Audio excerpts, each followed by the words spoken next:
the pressures in the marketplace for jobs is clearly there. And it's not just an India-centric thing, this is global now. In fact, to my mind, you have a plus and minus if you look at the global situation. If you look at the global order, Western nations, where technology is taking roots much faster, much quicker, and displacing a lot of jobs, there are not too many jobs to be lost, not too many jobs to be created afresh. They have a lesser challenge in that range, that if they were to reduce certain jobs, the societies will manage to take care of those people. Countries like India, large nations, many African nations in Sub-Sahara will need a lot many jobs coming through because of the demographics that we have. Young population coming into stream. India needs 1 million jobs a month.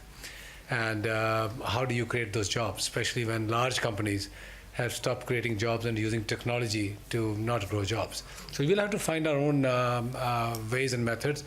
Railways example was given this morning, that railway has the potential to create 1 million jobs. That is your 1 month's induction taken care of by one sector.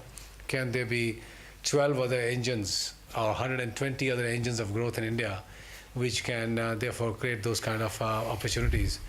There will be more entrepreneurs who will in turn create a lot of jobs. So all that multiplier effect needs to take place. And the good news on Indian side is that the growth story is still strong. India as a nation is going to consume more with every passing day. More and more people are joining in, becoming part of the continent of consumers that we have in India. So there is a hope in India in terms of growth, and therefore more jobs to be created. And there's a pressure from technology that is coming through for large companies not to employ more. So these conflicting pressures will have to be dealt with by our political leadership. I think they are aware, they are alive to the needs of the nation.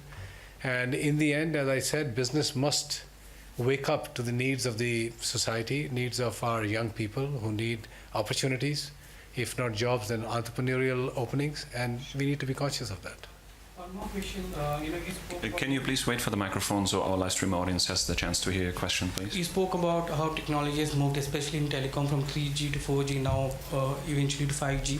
Are the Indian telecom companies have enough balance sheet strength to go to 5G?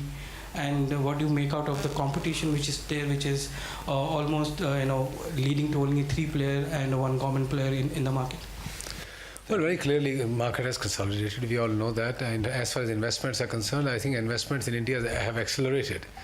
My own company will spend over $3 billion in this year only on network capex, which is significantly higher than typically 1.5 to 2 billion we do every year. So there's an acceleration of network deployment. The good news is India is not now 5-6 years behind. It's in step with what's happening in the world.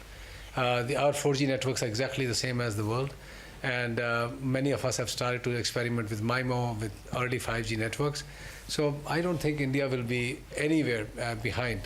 In fact, it may actually lead in some ways in certain parts of telecommunications.